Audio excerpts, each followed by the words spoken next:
गमले के पौधे को यदि 4 दिन पानी ना दो, 8 दिन पानी ना दो तो मुरझा जाता है। और जंगल के पौधे को केवल बरसात में पानी मिलता है, 8 महीने हरा भरा खड़ा रहता है। वह लड़ता है, वह संकट सहता है, वह कष्ट सहता है, वह सुविधाओं में नहीं रहता है। गमले का पौधा सुविधा में रहता है। आपसे निवेदन है, ज्यादा सुविधा भोगी मत बनो, ज्यादा सुविधा में मत जियो, क्योंकि सुविधाओं में मिला हुआ ज्ञान मुसीबत में खत्म हो जाया करता है। ध्यान रखना, राम तो राजपुत्र थे, राम तो राजकुमार थे, लेकिन जब उन्हें वशिष्ठ शिक्षा देने आते हैं, वह दशरथ से कहते हैं अपने पुत्रों को जंगल में मेरे साथ भेजो, आश्रम में पढ़ने के लिए मेरे साथ भेजो। दशरथ ने कहा मैं महल में व्यवस्था करता हूं, आप वहां मत पढ़ाओ, जंगल मत ले जाओ, मैं बच्चों के बिना नहीं रह सकता हूं।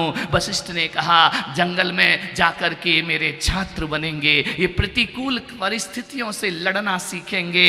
राजमहल में ये राजकुमार तो बन सकते हैं, लेकिन ये एक महान इंसान नहीं बन सकते हैं। ध्यान रखिए, वशिष्ठ उन्हें जंगल में लेकर के गए, लकड़ी काटना, जंगल जाना, भिक्षा मांगना, गुरु को भोजन कराना, फिर भोजन ग्रहण करना। ध्यान रखना है, कठोर परिश्रम होता था।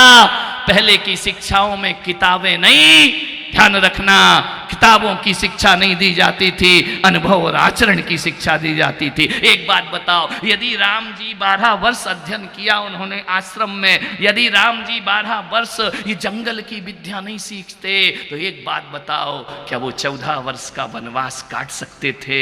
नहीं। यदि तुम्हें दे दिया जाए, तुम कहोगे या तो अदालत चलो या हम सुसाइड करते हैं। ध्यान रखिए, लेकिन राम ने कहा कि नहीं, ध्यान रखना, मुझे कुछ नहीं चाहिए, हमने अपने जीवन में गुरुओं से सीखा है। आपसे निवेदन करूंगा, ज्यादा सुविधाओं में ज्ञान मत करो, क्योंकि ये सुविधा हमेशा रहे इसकी कोई गारंटी नहीं है। एक दिन अमीर भी गरीब हो जाता है, लाखपति भी खाकपति हो जाता है। और जिस दिन ये सुविधाएं नहीं रहेंगी, तुम्हें जिंदगी बोझ महसूस होगी। आपसे मैं निवेदन करता हूं, आत्महत्या के अंधे कुएं में छलांग लगा दोगे तुम। ध्यान रखना है, मैं कहता हूं कि साधनों में नहीं, साधना के साथ हमारा ज्ञान होना चाहिए। हमारा प्रतिकूल परिस्थिति में जीना सीखो, ज्यादा सुविधा भोगी मत बनो कि हमें महंगा मोबाइल चाहिए, हमें महंगी कार चाहिए। अरे मेरे भाई, ये आज है कल रहे इसकी कोई गारंटी नहीं हुआ करती है। वैसा भी जीना सीखो, हर हाल में जीना सीखो मेरे भाई। यदि ज्यादा सुविधाओं में जिए तो जिंदगी में कुछ नहीं कर पाओगे तुम। ध्यान रखना। मान्यवर, आपसे निवेदन है, मैंने तुम सबको बुलाया है यहां। तुम्हारे मां बाप ने विचार किया होगा कि मेरा बेटा सीए बने, मेरा बेटा एमबीए करे, मेरा बेटा अच्छा डॉक्टर बने, मेरी बेटी अच्छी इंजीनियर बने। ये तुम्हारे मां बाप का सपना है, हर मां बाप का यही सपना होता है। लेकिन कोई भी मां बाप ये नहीं कहता है कि मेरा बेटा अच्छा इंसान बने। मान्यवर, मां बाप कहते हैं अच्छे इंजीनियर, अच्छे डॉक्टर बनो। मैंने तुम्हें बुलाया है, अच्छे डॉक्टर इंजीनियर बन पाओ या ना बन पाओ, अच्छे इंसान बन करके दुनिया में खड़े हो जाओ। ध्यान रखना। आज जो यहां पर नजारा दिख रहा है, ये कोई प्रवचन सभा नहीं है। मैंने तुम जैसे इंसानों को इंसान बनाने के लिए 1 घंटे की ये फैक्ट्री यहां पर खोली रखी है। ध्यान रखना, यहां से अच्छे इंसान बन करके तुम्हें जाना है। मान्यवर, एक अच्छा इंसान 100 डॉक्टरों से बढ़ के होता है, एक अच्छा इंसान 100 सीए से बढ़ के होता है, और एक अच्छा इंसान 100 इंजीनियर से बड़ा होता है। मान्यवर, जब बुरा इंसान राजनीति में जाता है तो राजनीति दूषित होती है। जब बुरा इंसान डॉक्टर बनता है तो सेवा व्यापार बन जाया करती है। जब बुरा इंसान इंजीनियर बनता है तो एक बात ध्यान रखना, वह अपनी पढ़ाई को बर्बाद करता है। ध्यान रखिए, मैं चाहता हूं कि अच्छी ऊंची डिग्रियां तो हासिल करो, लेकिन एक अच्छे इंसान बन करके हासिल करो अपनी जिंदगी में। ध्यान रखिए, किसी के दर्द पे तुम्हारी आंखों में आंसू आना चाहिए, किसी की पीड़ा में तुम्हारा हृदय दहक जाना चाहिए। कोई भूखा हो तो तुम्हारे हाथ से रोटी निकलना चाहिए, कोई प्यासा हो तो उसके लिए पानी होना चाहिए। अच्छे डॉक्टर बन गए, अरे कोई गरीब आ जाए जिसकी जिंदगी और मौत का सवाल हो, उस समय मेरे बच्चों तुम्हें पैसा नहीं चुनना, एक आदमी की जिंदगी चुनना है। ध्यान रखिए, ये हम इसलिए हमें ऊंचाइयां प्राप्त करना चाहते हैं। मान्यवर, मैं आपसे निवेदन करना चाहता हूं, किसी का घर जल रहा है तो हमारे घर में पानी होना चाहिए उसका घर बुझाने के लिए। हम ऐसी जिंदगी ना जिए। और आप पढ़ लिख रहे हो तो इतना ध्यान रखो, जब भी घर जाओ पढ़ाई कर रहे हो, माँ बाप ने पढ़ाई करने के लिए तुम्हें भेजा है। मान्यवर, मैं आपसे आग्रह करूंगा, इस शिक्षा का फल ये नहीं होना चाहिए कि हम अपने माँ बाप से बदतमीजी से बात करें, हम अपने माँ बाप से बेरुखी से बात करें, हम अपने बड़ों को गलत जवाब दें। नहीं, ये पढ़ाई का फल नहीं होना चाहिए। अरे कितने भी कलेक्टर और कमिश्नर बन जाना, कितने भी IAS IPS अफसर बन जाना, यदि बोलने का सलीक नहीं है तो तुम एक पढ़े लिखे गंवार से ज्यादा तुम्हारी कोई कीमत नहीं होगी। ध्यान रखना, बड़ों से कैसे पेश आया जाता है, छोटों से कैसे प्यार किया जाता है, ये शिक्षा मैं तुम्हें देने के लिए मैंने तुम्हें यहां बुलाया है। ध्यान रखना, ये जिंदगी कोई रेल की पटरी नहीं है कि जिस पर जिंदगी की रेल सीधी भागती जाए। मेरे बच्चों, ये रेल की पटरी नहीं है कि इसमें बुलेट ट्रेन भाग रही है तेज गति से।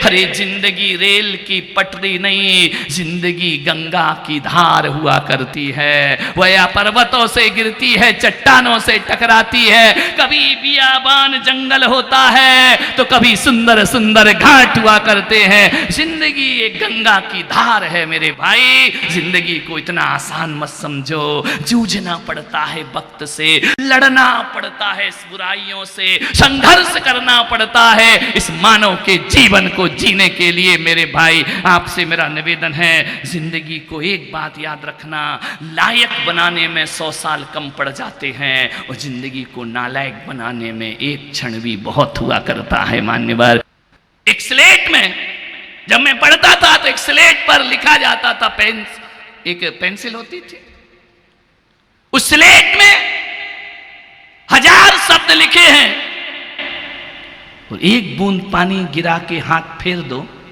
तो 1000 शब्द मिटेंगे या नहीं मिटेंगे? बताइए, मिट जाएंगे ना? हाँ या ना बोलो, मिट जाएंगे ना? एक बूंद पानी ने 1000 अक्षरों को मिटा दिया। एक ड्रम में 1000 लीटर दूध रखा है और एक नींबू निचोड़ दो तो 1000 लीटर दूध का क्या होगा? बोलिए, फट जाएगा या नहीं फट जाएगा? एक नींबू ने 1000 लीटर दूध को फाड़ के रख दिया, एक पानी की बूंद ने 1000 अक्षरों को मिटा के रख दिया। इसका मतलब है हमारे जीवन में यदि एक भी बुराई आ गई, वो 1000 बुराइयों पर पानी फेर दिया करती है। ध्यान रखना, कोशिश ये होना चाहिए कि हमारे जीवन में एक भी बुराई नहीं आना चाहिए। एक मुल्ला नसरुद्दीन था और वह मुल्ला नसरुद्दीन की उम्र हो गई, उसको लड़की वाले देखने आए। मुल्ला नसरुद्दीन से लड़की के पिता ने पूछा कि मुल्ला, तुमने कभी शराब पी है? बोले, शराब? मैं तो जानता नहीं कि विस्की क्या होती है, रम क्या होती है, देसी क्या होती है, ठर्रा क्या होता है, मैं तो शराब के नाम तक नहीं जानता हूं। लड़की के पिता ने कहा, गजब कर दिया। अच्छा, एक बात और बताओ। लड़की के पिता ने पूछा कि मुल्ला, कभी तुमने जुआ खेला है? बोले, जुआ? मैं तो ये भी नहीं जानता कि ताश में 52 पत्ते होते हैं।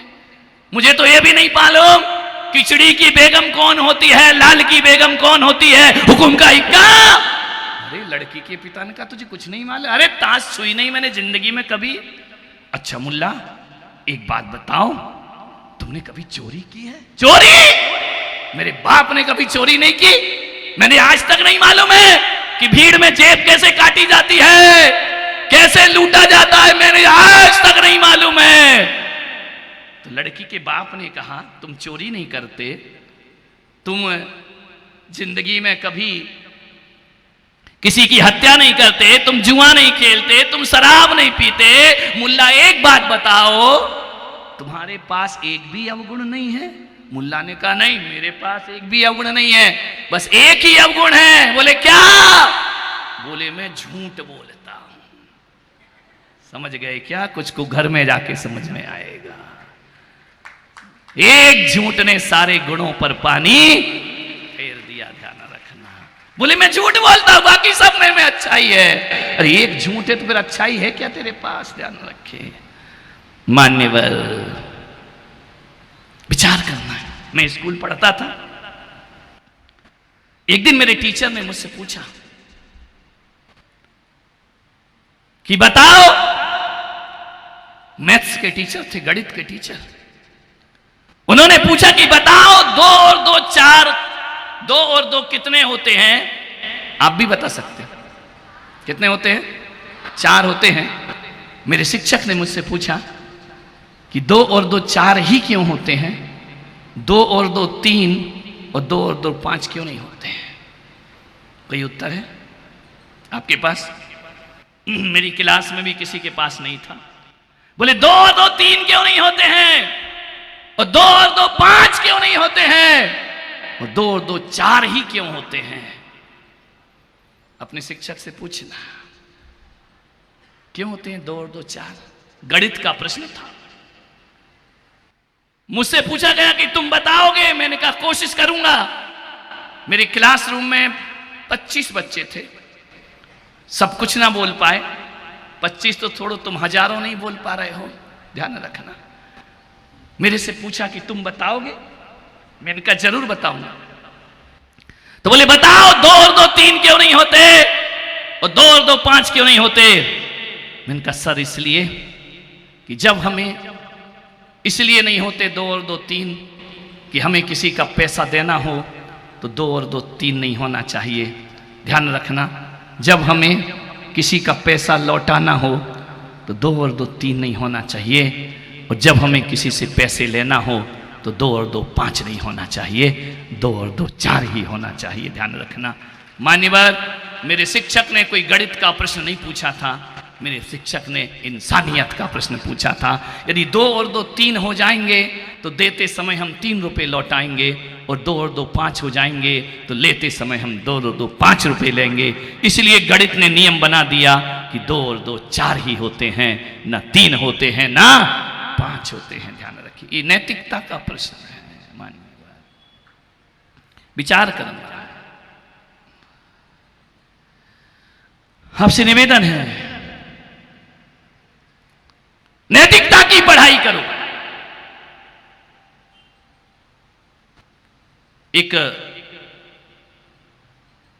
मैं स्कूल का सबसे कमजोर विद्यार्थी था, सबसे लास्ट वाली बेंच पर बैठता था। लास्ट वाले तो शैतान ही होते हैं, शिक्षक की नजरों से बचना है। आगे बैठने वाले अलर्ट होते हैं। मेरे समय ऐसा कोई सिस्टम नहीं था कि कौन कहां, जिसको जहां बैठना है बैठो। मैं सबसे पीछे बैठता था, शैतानी। मेरे 2-3 दोस्त थे, शिक्षक लेक्चर दे रहा, हम वहां छोटे थे, कागज से एरोप्लेन बना रहे, फेंक रहे विंडो से बाहर। शिक्षक ने 1 बार देखा, 2 बार देखा, इग्नोर किया, फिर हम लोग बातें कर रहे। शिक्षक मेरे पास आए, स्टैंड अप, खड़े हो जाइए, क्या कर रहे हैं यहां? कुछ नहीं। उन्होंने कहा तुम क्या कर रहे, तुम्हें मालूम है? इंग्लिश के शिक्षक थे मेरे वो।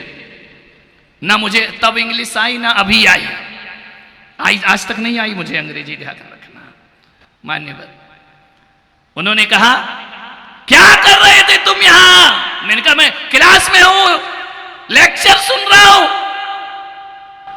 तो बोले लिखो। मैं हिंदी बोल रहा हूं, उसका इंग्लिश ट्रांसलेट करूं। मैंने कहा बोलिए। उन्होंने बोला मैं वक्त बर्बाद कर रहा हूं, लिखो इसको। मैं शैतानी कर रहा हूं, लिखो इसको, इंग्लिश में बताओ। मेरे बाप से अंग्रेजी नहीं आई, खड़ा रहा। बोले लिखो, बिना लिखे आज तुम घर नहीं जाओगे। उन्होंने जबरदस्ती मुझसे लिखवाया, और मेरी राइटिंग मालूम है कैसी थी? आप लिखें खुदा वांचे। मैं लिख के ही बाजू वाले दोस्त से पूछता था, बता रहे मैंने इसमें लिखा क्या है? मुझे ही नहीं पता रहता था कि मैंने क्या लिखा है। और पहले के समय इंक पेन चलते थे, आपने भी देखे होंगे। इंक पेन चलते थे जिसमें स्याही भरी जाती थी, इंक भरी जाती थी।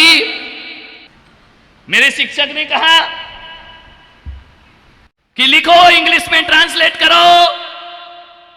मेरी राइटिंग इतनी खराब जैसे चींटी के पैर होते हैं ना, इतनी बेकार राइटिंग। मैंने कोशिश की, डर के मारे हाथ भी कांप रहा था। और तुम्हारे जैसे भाग्य तो हम लाए नहीं थे कि टीचर मारे ना, हमें तो कूटने के लिए ही भर्ती किया जाता था स्कूल में। फटाफट कुछ हुआ, धड़ाधड़ पढ़ते थे काले रूल से। माँ बाप भी जमा कर देते कि खूब कूटो इसको, पढ़ाओ लिखाओ, ध्यान रखना। मैंने कहा अब पिटूंगा तो पक्का है। मैंने कहा ये टीचर मुझे इसलिए नहीं मार रहा, इसने मेरा हेलीकॉप्टर देख लिया है बाहर उतरते हुए, अब पिटूंगा मैं, ध्यान रखना। उन्होंने कहा लिखो। मैंने लिखा, दुर्भाग्य से पेन की इंक लीक कर गई, पूरा पेज में धब्बा लग गया नीला। मैंने कहा ये धब्बा मुझे बचाएगा, ये बचाएगा। टीचर ने कहा इतने गलत ढंग से लिखते हो। उनने मेरी कॉपी ली और फाड़ करके फेंक दी। और मैं जिस स्कूल में पढ़ता था ना, लड़के लड़कियां एक साथ पढ़ते थे, इधर लड़के बैठते थे, इधर लड़कियां बैठती थी। वैसे तो आज सब लड़कियों ने कब्जा कर रखा है। पागल हैं जो कहते देश में लड़कियां कम लड़के ज्यादा हैं। यहां तो लड़कियां ज्यादा लड़के कम दिखाई दे रहे हैं। कितनी सारी बेटियां बैठी हैं। हाँ, जैसी तुमने ताली बजाई ना, जब मेरी कॉपी फटी तो उनने भी ऐसी ताली बजाई थी और मेरा मजाक बनाया। इतना मजाक, हंसी जोर जोर से। हंसने में तो लड़कियां नंबर 1 होती हैं, ध्यान रखना। कोई लड़का कुटे और ये हंसे ना, ऐसा हो सकता है क्या? टीचर ने लिया मेरे हाथ में काले रूल मारे, आज भी लगता है दर्द, ध्यान रखना। इतने जोर से मारे उसने मुझे।